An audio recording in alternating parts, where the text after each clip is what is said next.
Hola, I'm Claudia Romo Edelman. And I'm Cynthia Kleinbaum Milner. And this is a podcast, A la Latina. The playbook to succeed being your authentic self. Today, Cindy Izzo. Cindy is the global head of digital risk at KPMG International. And these are the three key takeaways of this podcast. Number one, how Cindy, being the only one in her field, either in college or in her first job, immediately went to look for the Hispanic community to find that tribe in order to thrive. And number two, how she realized, because she was told by her mentor, that she can't always be an A-plus player in everything she wants to do. Sometimes she is an A-plus at work and a B or a C at home. And then the next day, she's an A-plus at home or as a mom and a B or C player at work. And number three, how she was a translator for her family from English to Spanish and actually acting as that, understanding the role that she played that gave her not only comfort, but understood that that was a role that she was able to play in other environments. All of that and more here at A la Latina. Stick around.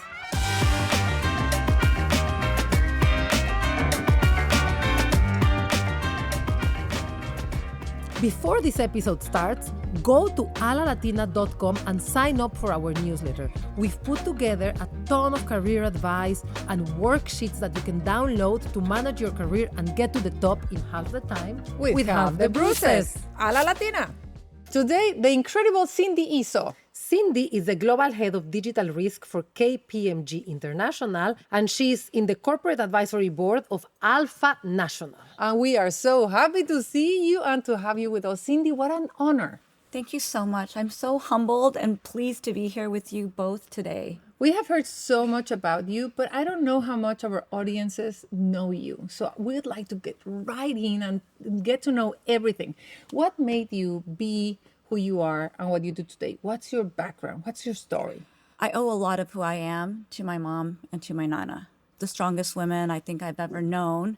I grew up in a very small Latino community in Arizona, right on the border of Mexico. I am first born here in the U.S. Very few of my relatives spoke English. So from the time I could talk until I was in sixth grade, my parents and my grandparents would have me go with anybody who didn't speak English to the doctor, to the pharmacy, to the grocery store, so I could translate. It was also very important for my mom and for my family that I also spoke Spanish. And so for the first 5 years of my life, from kindergarten till I was in fifth grade, I went to school in Douglas, where I grew up.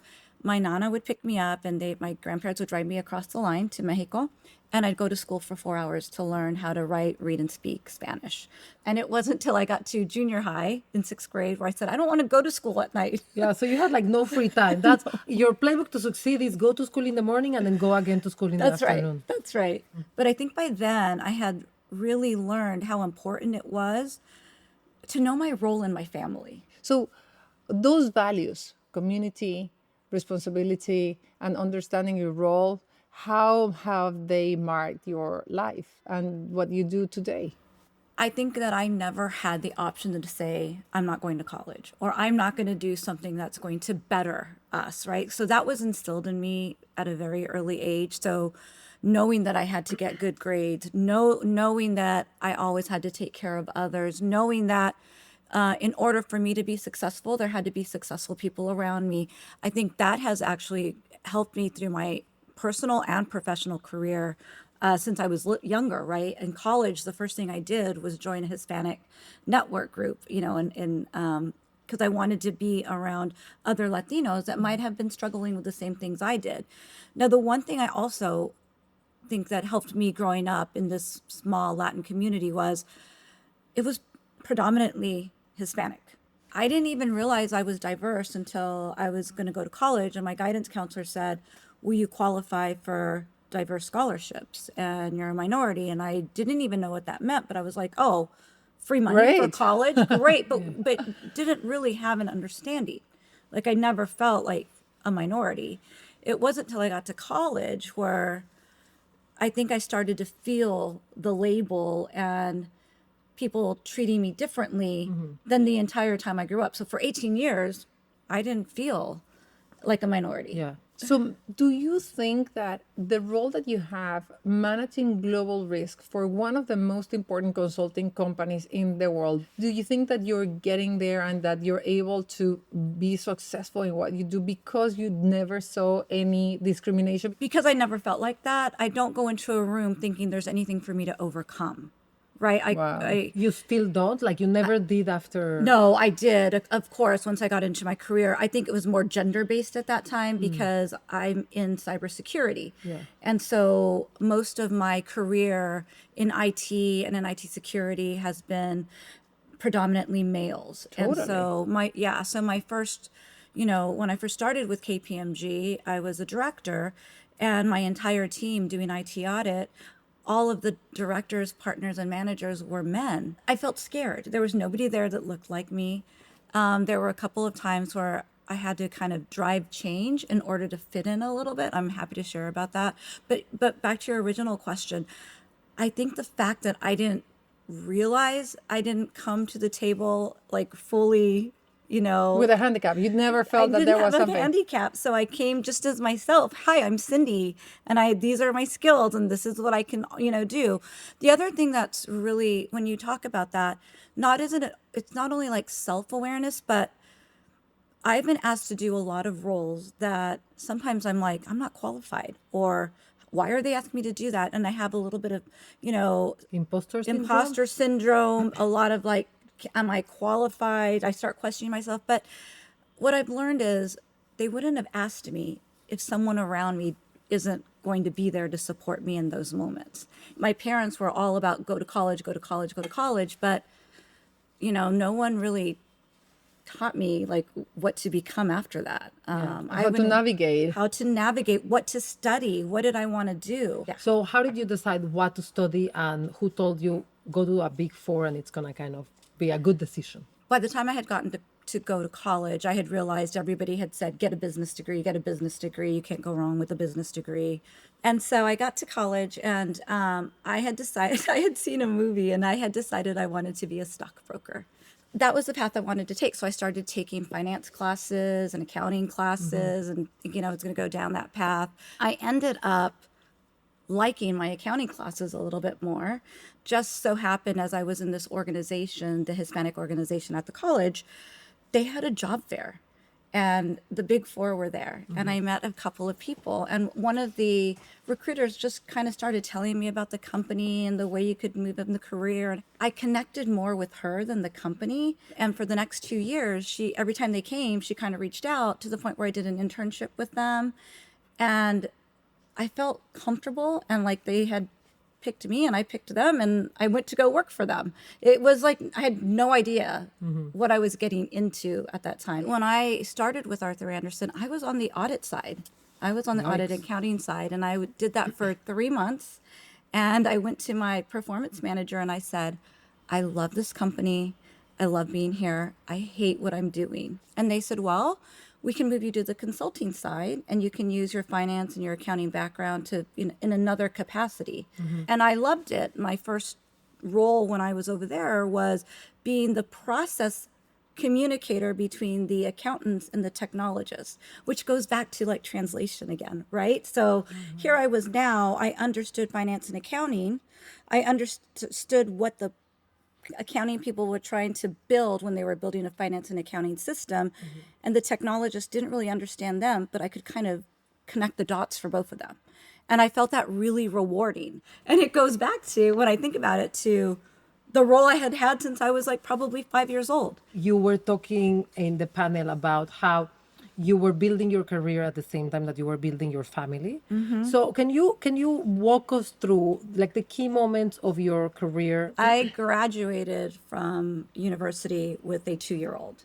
It was really difficult. My first day at Arthur Andersen, I showed up all but 23 years old, right? And the HR woman came out and said, here's your ticket. That's a banker box full of binders that you need to read. You need to be at the airport in 6 hours because you have an audit starting in California and you won't be home for 2 weeks. That was my first day. And you had a 2-year-old. I had a 2-year-old in daycare. So what did I do? I called my mom and I said, Mom, they want me to go to California for 2 weeks, Brittany's at the daycare. I had no idea. I wanted to like cry because here I was starting my dream job, my first day, and they want me to leave for 2 weeks. My mom said, I'll be up there in time to pick her up. I'm going to take, time off and I'll watch her till you get back. But you can't not do this, Cindy. I had never left my 2-year-old before, but that's how my career started. So I was with Arthur Andersen for 4 years, and 3 of the female partners that I worked for were leaving to start a company. And as they were leaving the firm, they said, do you want to come and be employee number 5? And I was like, oh my God, do I leave the stability and all of this here to go to potentially become a millionaire in the next 5 years if everything works out? I eventually decided to jump and go with them. We started a company called Leap Source, where I was like employee number 5. I had stock and everything, and I was all but like 26. So very excited. My role again was to go to companies across the US and look at their finance and accounting operations and figure out how we could do it better, faster, cheaper by outsourcing on a shared platform. And again, here I was going to clients, figuring out what they did, coming back to our team and telling them how we could do it. So again, a lot of translation back and forth. And I loved the role. The company was doing really well. And it was probably 3 years into it that the dot-com crash hit and the VC that funded us lost all its money. Overnight, we were gone. One of those partners ended up coming to KPMG, and she's like, once she got her job, she's like, you need to come work for me. I need someone to come, help me run and get business. And so I did that with Julie for a few years before I took a job with KPMG in Boston. And KPMG was looking for IT people that had audit backgrounds that could come to Boston and support the new Sarbanes-Oxley Act. So I hadn't really done IT audit before, but I had done audit and I was doing IT. For like 3 months and you hated it, Yeah, but you were like, exactly. I've done it. And so I did this when I came here, didn't know anybody. I was a director. This is when I met my partners and my managers and my whole team, and the only other female was the admin besides me at that level. California to Boston, big change. Yeah. Working for 3 women that had children, coming to an environment with 2 male partners, that big change, just the whole culture. And I got here and in Boston, and I was just, people would work from 7 to 10 o'clock at night in the office, and it was all about where you went to college and who you knew. And I didn't know anyone, and it was, difficult. And part of my job was to sell work. And so again, I went to my foundation and I went to United Way's job board for like charity work. I met a woman through the Girl Scouts. She was the chairman of the board, and we met for a coffee and she liked me. She added me to the board. Come to find out, she was the ex-CFO of Verizon and Houghton Mifflin. And now as she retired, she was the chairman of the board for the Girl Scouts. And I always tell people she gave me the playbook for my life. Because like 6 months into this whole moving here, having the girls with me, I had recently gotten remarried, and we were all kind of here now and didn't really have a network. And I had just started a new job where it was very different than in Arizona. I remember meeting Gail one day, and she's like, how are things going? How are you, getting through everything? And I just started crying. And I said, I'm missing my kids' soccer games. I'm, always working. My house is a disaster. Like, I'm really struggling to, like, make this all work. Like, it's just too much. And she just kind of shook her head and she nodded and she goes, Cindy, you strike me as someone who always got straight A's. I'm here to tell you that from now on, going forward, you're going to be average. You're going to be a C. And I just remember looking at her and being like, what? What are you saying to me? Like, just kind of not understanding. And she's like, I spent a long part of my life feeling how you're feeling now until I realized that I'm not going to be an A in everything, and it's how I run my life. On the day that you leave early to go be at your daughter's soccer game, you're going to be probably a C player at work, a B wife, but an A mom. And on the day that you work till 10 o'clock to get that proposal out the door or to meet a client need, you're going to be an A at work, but you're going to probably be a B wife and a C mom. But knowing when to be present and knowing when you need to be an A is what you need to realize now, because there's no way anyone can be an A in all of Everywhere. those roles every single day. And I just remember feeling a sense of relief because no one had ever said this to me. And choice. And then she's like, now, have you communicated to your leadership that you want to leave? And I'm like, no. Have you mentioned to people what you need and how you want your workday to go? No. Well, when are you going to speak up for yourself? Yeah. And so not only did she give me the one advice where I was like, oh my God, I have a choice and I can be an A here and there. And I can take this pressure off that everything has to be cleaned and I have to be perfect. But I went to my boss and I said, I have 2 children at home. I can't continue to be here till 10 o'clock at night. I will definitely give you 110%, but I need to be home by 5:30, make dinner, help with homework, get them ready for bed. And I'm happy to continue on to work to meet my goals and deadlines, but I can't do it here.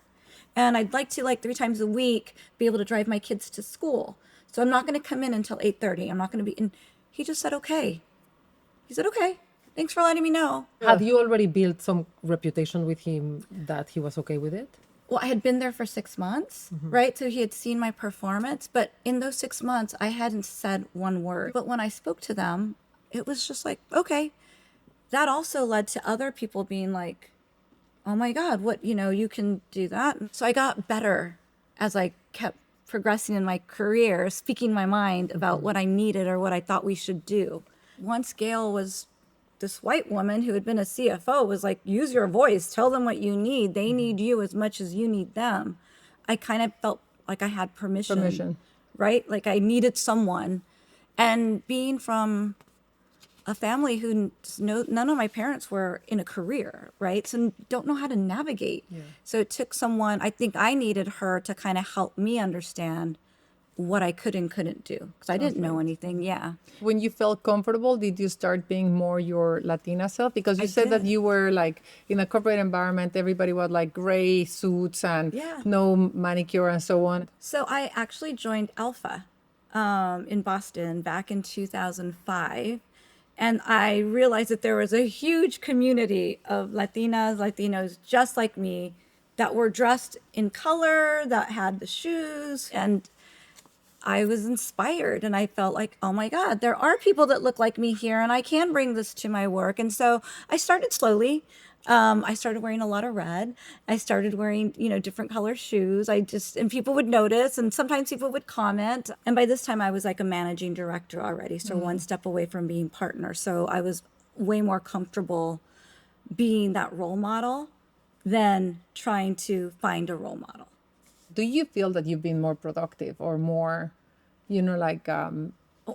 when I a better performer when you embrace yourself? When I embrace myself and I bring all of Cindy to the table, the funny one, the Latino one, the one that's proud, the one that's excited, I feel that my clients actually like me more than when I come with a script and I'm trying to be something I'm not. I think one of the reasons I've been so successful with my clients is I'm empathetic and I listen and I try to think about how I would solve this problem if I were in their shoes. And I also, for me, it's really important as Latinos to build that relationship. I want to know about you. I want to know about your kids. I want to know about your life. I want to find those connections. Like, I can't do that if I'm not being myself, right? Because that all is innate to you. So I think I probably brought some of that with me, especially since I was doing the translation. But now I don't think I could ever not be my full self at work. Like I wouldn't, if KPMG did not allow me to be my full self, I don't think I'd be there. As you tell us your story, you were like younger than 30, you had 2 little kids, you were divorced, you were remarried, moving to a new city where like it was a lot. And I think a lot of people would have just not being able to get up and keep running, and you not only got up but super succeeded. So I want to try to understand how, like, what is it about you that made you stand out? The first thing I'm going to say is faith. So I firmly believe that God had a plan for me. I tell people all the time, the universe is abundant. And as long as you're open to what it wants to give you, you will succeed. Whenever, one of the things at KPMG is you've got partners and teams and everybody's trying to get sales, right? Sales and build their books of business. And so a lot of times you see a little bit of, is that who gets that sale for that? And I'm always like, guys, just share it. The pie gets bigger the more we work together. The universe is abundant. It wants all of us to succeed. There's not limited seats at any table. Just be open to the abundance that the universe has to give and have faith. I've been super lucky. The only time I looked for a job was when I started with Arthur Andersen, because then I was recruited to LeapSource, and then I was recruited to KPMG, and then within KPMG, I've been asked to do several roles. You know what I mean? It's not. Yeah. It's But been. why? Because if you think about a client services, clients usually want somebody that looks like them to be managing them. So I can't imagine that many of your clients at KPMG looked like you. So why did they want to work with you? A lot of my clients were CISOs, right? Men. Yeah. I think one of the things I would bring is that opposing kind of viewpoint that they didn't have. A lot of times, too, when I was brought in, there was tremendous stress on these individuals that they weren't meeting a regulation or they had just been breached or something big had happened. And so they're in a high stress. I come in with a very calm type of nurturing, playbook. Like, let's talk about it. Let's figure out how we can fix it. And just kind of, I try to take on some of what they're feeling. A lot of times with these men that I was working for, really couldn't see the sides of the situation that I could see as a woman. And so a lot of my clients were in FS, in the financial services, and they knew each other. And so if there was a problem at this bank and I was helping them successfully, somebody might recommend me to someone at another bank. So I have two questions. You've been in corporate America for for a bit. You are a Latina. Yes. In a very male-dominated world as well. What are the things that you would like for companies and also for Latinas to flip the script? I truly believe that being nurturing or motherly would be like the other comment, being emotional or empathic to others are characteristics that we really have. I also think that as a nurturer, you can see when people are successful and when people make mistakes. And as like a mother would be like, okay, you made a mistake.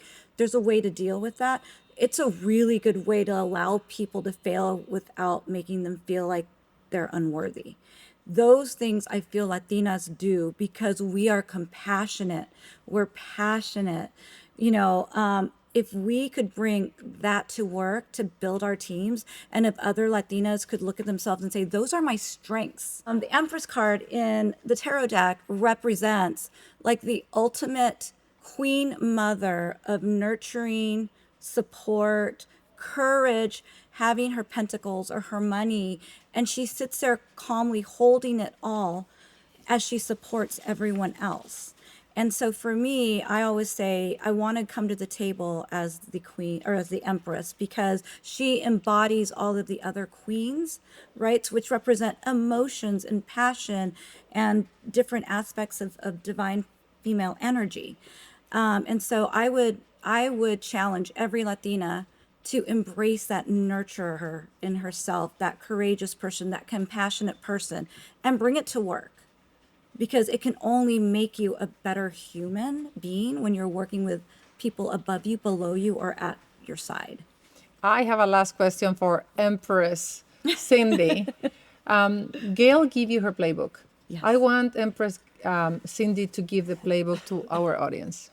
So I still live by Gail's, right? So that is something I do is like, I am a C, but I know when I need to be an A. The other thing that I tell all of my mentees is don't be afraid of your failures, right? You're gonna fail. We're gonna make big mistakes. And it's what you do from those. A lot of times I know some of the biggest mistakes I made, I was afraid to tell anybody. And it wasn't until I told somebody that I could recognize how to fix and how to make sure I didn't do it again. The other thing, looking back on my career now, is I was always in a huge hurry. So every time I got to the next level, I was already preparing for the next level and the next level. And I really didn't spend enough time like really enjoying my success. And looking back on it, I mean, I feel like I could have done that a little bit more to just care for myself more, be more gentle with myself, be more loving. It's something that I try to do a lot more now, is just, absorb the wins, have the compassion and the gentleness with myself, and also just, take the time to smell the roses. Amazing. Well, Empress Cindy, thank you so very much for your words, for your wisdom, for your vulnerability as well, sharing it with us. So happy to be here with you It was guys. great to get to know you much more. Thank you for agreeing to come here. And honestly, with that, I hope that with your playbook and everything you shared with us, our audience is going to be able to lead and succeed. A la Latina! La Latina.